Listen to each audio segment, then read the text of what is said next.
During the late 18th century, increasing tensions between the Ottomans and the Russians were felt in the North Caucasus by an increasing Russian repression of the Circassians.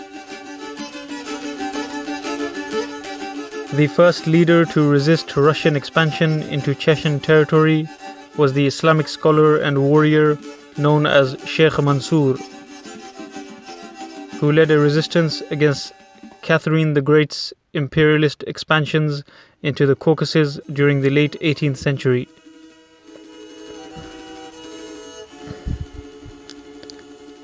In 1785, 2 years after a massacre of a Circassian tribe by Russians, Sheikh Mansour launched a huge rebellion against the Russians. In 1785, Sheikh Mansour surrounded and killed 600 Russian soldiers sent by Catherine the Great to subdue the rebellion.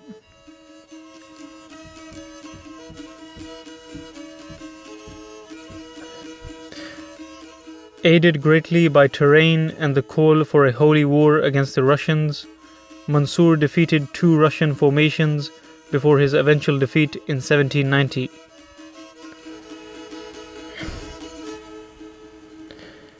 In 1785, in the Battle of the Sunja River, his forces destroyed an entire Russian brigade. After this victory, Sheikh Mansour managed to capture heavy guns and supplies and later rallied North Caucasian tribesmen from Dagestan through Kabarda to Circassia to fight under his banner and captured several major Russian fortified settlements.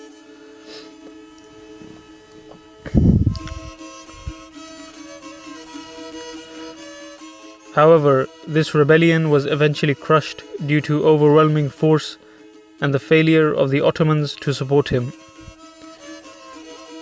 This is because some Ottoman officials regarded Sheikh Mansour as a heretic and a competitor rather than ally.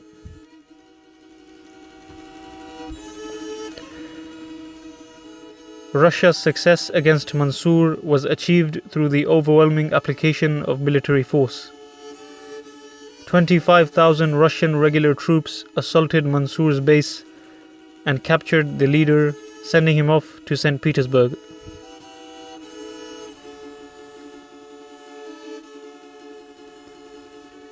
However, resistance continued even after the death of Sheikh Mansour. In the early 1800s, Ghazi Muhammad fought multiple battles against the Russians, and soon after him in 1830, Hamza Gamzat Bey, who was a disciple of Ghazi Muhammad, conducted several raids against the Russians along the Caucasian line and coordinated with the Chechen leader known as Sheikh Abdullah of Ashilti.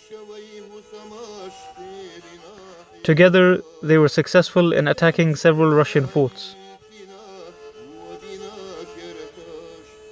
In response to these raids, the Russian commander Velyaminov conducted a campaign of terror in early 1831 in which some 35 Chechen villages were destroyed.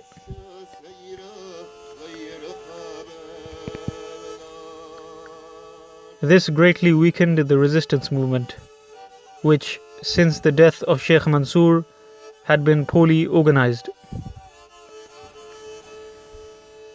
However, a more powerful and organized resistance began during the later Russo-Turkish Wars.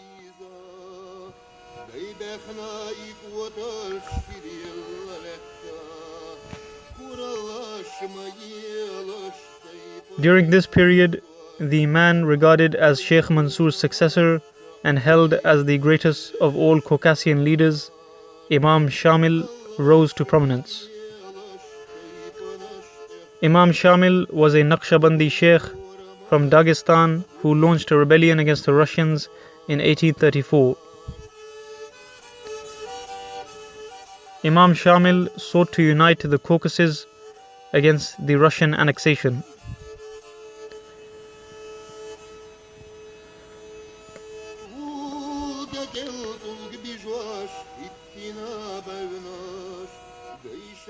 After a few years, Imam Shamil was chased from the region of Dagestan and found refuge in Chechnya, where his supporters increased. During the 1840s, Shamil established his own state, comprising of Chechnyans, Ingush and Dagestanis. Imam Shamil's independent Islamic state lasted about 25 years.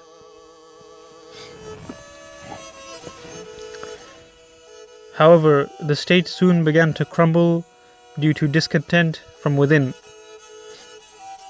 Shamil's rule was extremely repressive, and some Chechen historians regard it almost as repressive as Russian occupation.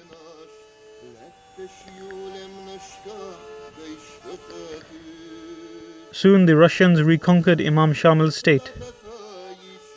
After Shamil's defeat in 1859, fierce Chechen rebellions continued. Following Shamil's surrender, because the Russians did not have the resources to suppress the insurgency by military force, Tsar Alexander gave a number of privileges to the Chechens, including relief from taxation and conscription, as well as the use of local legal practices. However, after the creation of the Terek province by the Russians in 1860, the will of the Chechens to resist increased. Despite this, the Russians brutally subjugated the region. However, Chechen resistance did not stop and guerrilla warfare continued.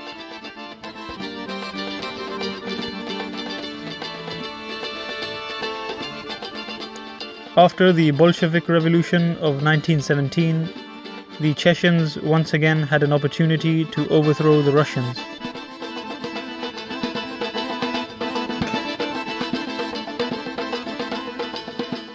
In 1917, Said Bey, who is a great-grandson of Imam Shamil, established his own religious monarchy and created an army of 10,000 followers.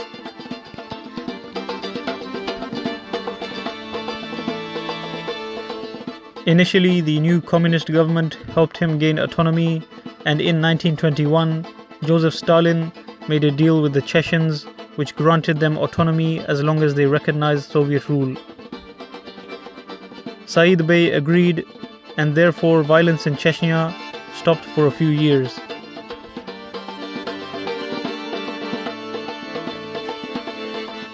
However, by the late 1920s, the collectivization of the region's agriculture and the realization that the Bolsheviks desired to keep the Russian Empire intact forced the Chechens into rebellion once again. Revolt over collectivization culminated in a Red Army crackdown in 1930, which began a cycle of resistance and repression that would culminate in 1937, when Stalin ordered 14,000 Chechen and Ingush arrested and executed. These executions targeted social and religious leaders. In 1940, another huge rebellion began in Chechnya. This particular rebellion is unique in Chechen history because it was led by a writer, Hassan Israilov, and a lawyer, Maribek Shevpov, instead of a religious leader, as was the case in previous rebellions. The rebellion was crushed by massive force in early 1943. After the 1940 rebellion, thousands of the Chechens and Ingush were deported to Kazakhstan.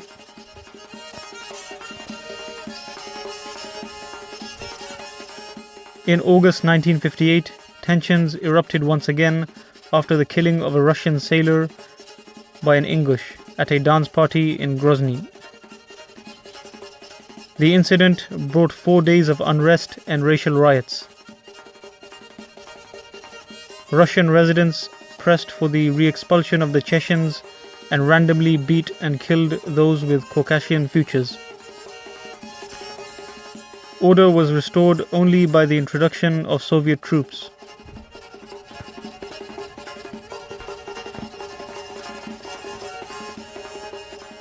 Moving on, the 1960s and 70s in Chechnya were relatively peaceful due to the oil boom of the 60s and better economic conditions. However, when the Soviet Union began to decline in the 1980s and the 1990s, the Chechens had another opportunity to overthrow Russian domination.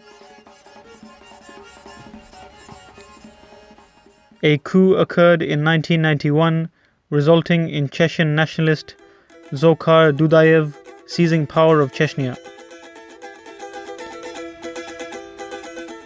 Commander Yeltsin tried to stop this, but his forces suffered a humiliating defeat when they were turned back to Moscow after landing in Grozny airport.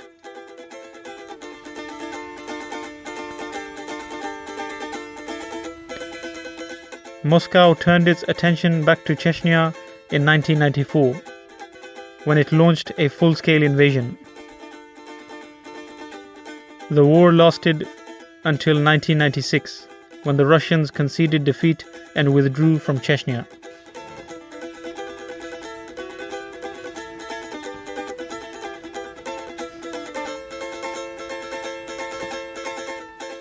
After the war, the resistance movement became fragmented between secular nationalists and religious extremists.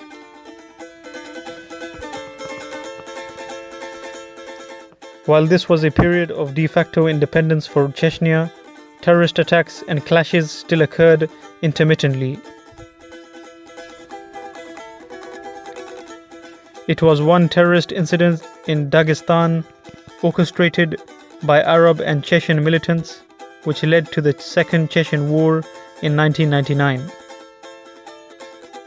While there is no longer a full-scale military offensive, the conflict continues to this day.